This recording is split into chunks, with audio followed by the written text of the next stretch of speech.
mereka kan juga punya waktu quality untuk praying time dan semuanya. Jadi kemudian kita melakukan kampanye culture supaya ada coordination time istilahnya, bahwa tetap kita respect, ada office hours, ada coordination time, semua orang tolong melakukan meeting di jam-jam itu supaya kita respect family time dan personal time juga.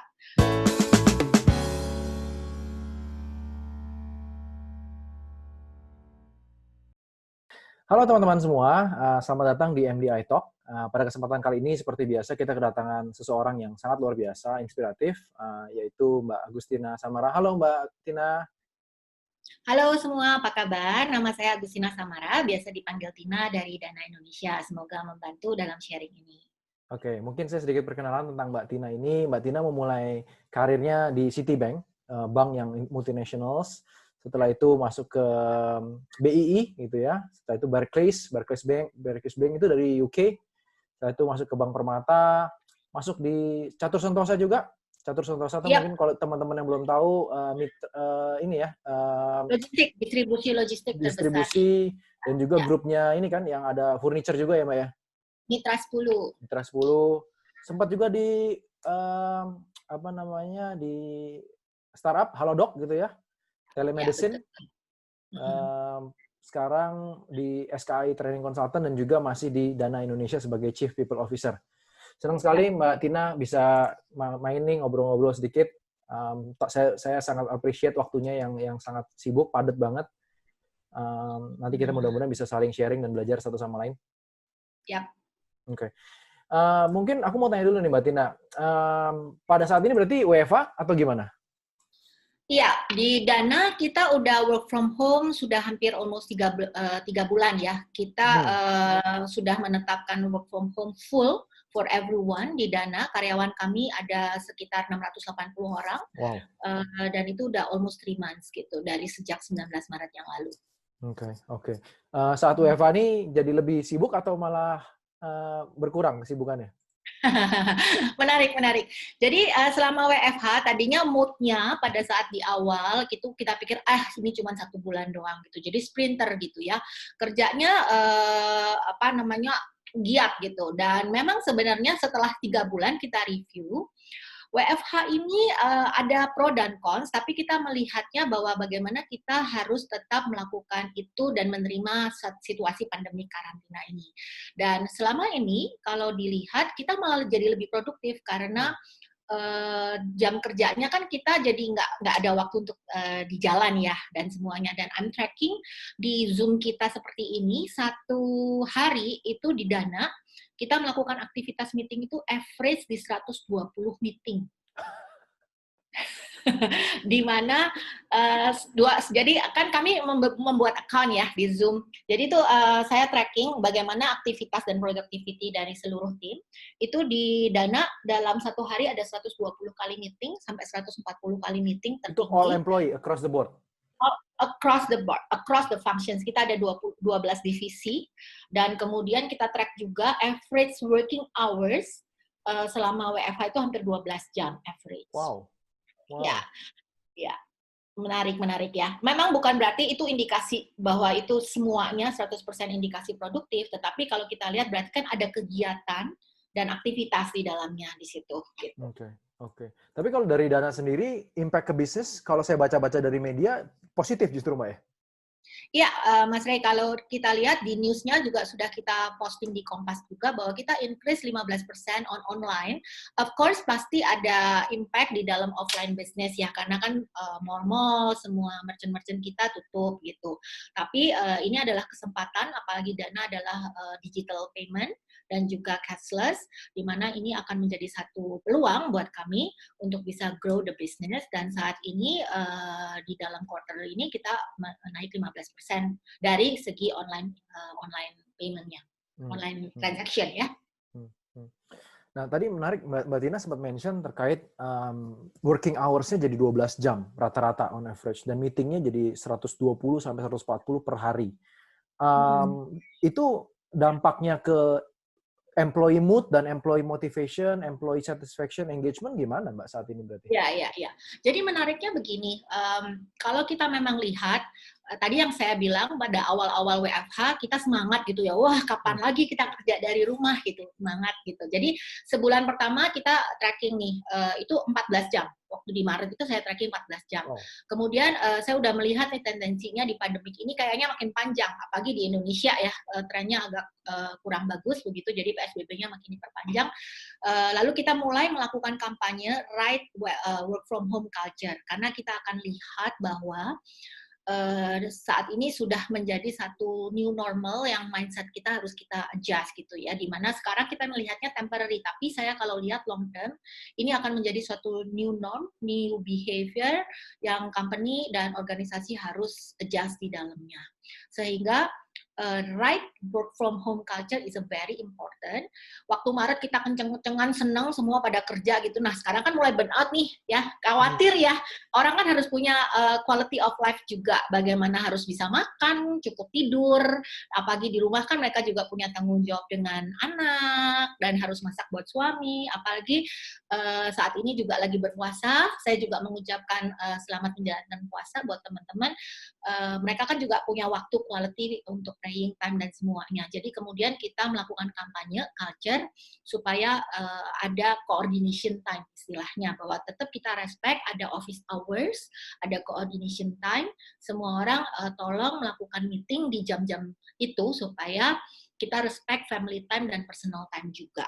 Dan itu kelihatan banget mulai menurun waktu kerja di Zoom-nya dari 14 jam ke 12 jam dan mulai 8 atau 9. Karena kita lihat bahwa kita bukan lagi mood-nya sprinter, tapi kita harus mood-nya maraton. Sprinter kalau lari itu kan ngos-ngosan lama-lama ya.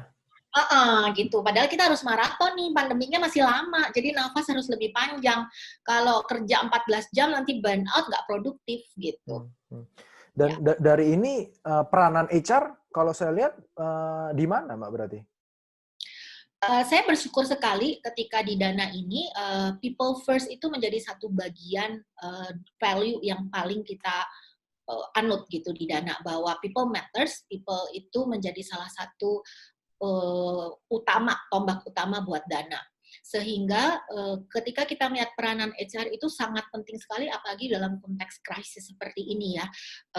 Kita membuat crisis management team, itu HR juga gitu ya, bersama dengan orang risk management, bahwa kita bikin core team untuk BCP itu Business Continuity Plan, karena saya tracking setiap hari orang yang sakit panas harus lapor ke kita.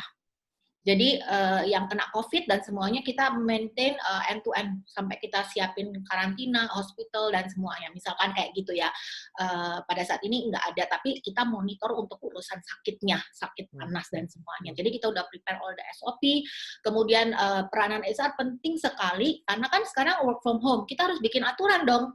Jadi saya setiap hari harus adjust policy. Jam kerja jam berapa, kita harus libur kapan, kita harus kasih THR atau enggak, ya kan lagi kayak begini. Kemudian match leave untuk Lebaran nanti seperti apa gitu ya. Anak-anak ini WFH kita boleh cuti enggak, itu kan penting sekali semuanya. Dan peranan HR kalau hanya sebagai admin sayang sekali. Justru di dalam krisis ini dia adalah menjadi ibunya anak-anak untuk mengayomi, baik itu taktikal dari checking productivity, ngurusin orang sakit, sampai ngurusin negara dan bangsa untuk negara dan bangsa Dana gitu ya, untuk supaya bisa terus produktif dan bisnisnya tetap growing gitu. Kasih semangat gitu. Tracking sampai ke KPI-nya juga, Mas Ray.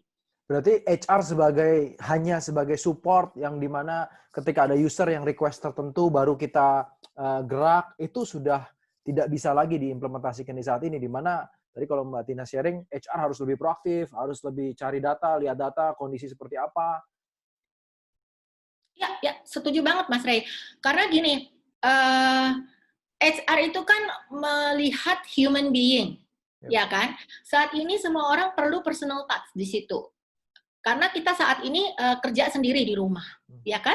Dan baik itu bagaimanapun kita manusia, kita ada kekhawatiran dan ada harapan cemas-cemas, apalagi dengan situasi this is the worst global crisis ever after 60 years long time back gitu ya. Siap. Jadi kita harus betul-betul memahami bahwa HR itu punya peranan sangat tinggi sekali dalam konteks human being ini. Jadi saya invest a lot di people partner. Kalau people partner itu di HR, dunia HR di konvensional biasanya istilahnya HRBP. Betul. Ya, jadi itu kita invest a lot untuk bisa calling one by one for them yang burn out atau yang merasa khawatir dan sebagainya. Karena kita sekarang kekhawatiran dan semuanya itu sangat kita harus perhatikan.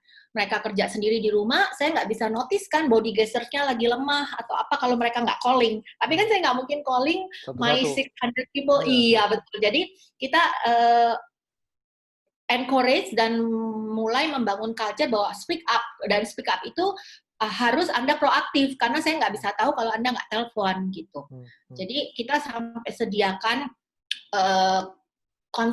consultations psikolog untuk counseling.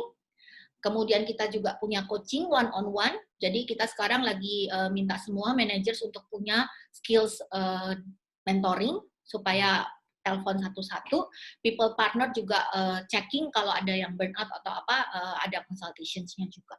Tapi bukannya ada argumen juga yang mengatakan bahwa lah ini kan peranannya line manajernya dong, HR kan seharusnya hanya sekedar jadi pihak ketiga, sebenarnya relationship tadi yang close untuk bisa menjaga dia punya motivation, dia punya mentality, nggak burnout, itu kan tanggung jawabnya lies on line manager.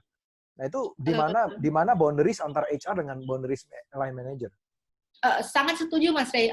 Di sini seperti yang saya katakan tadi, line managers ini itu adalah yang tadi one on one mentoring coaching itu. Karena people partner atau HR itu harus saling berkolaborasi dengan line managersnya atau kita bilangnya leadersnya, ya kan? Sebab my people partner juga cuma 3 orang atau 4 orang gitu ya. Nggak mungkin menelponin sekian ratus orang. Jadi line managersnya pun punya fungsi masing-masing dan setiap divisi memiliki karakteristik tersendiri kan isu-isunya apa.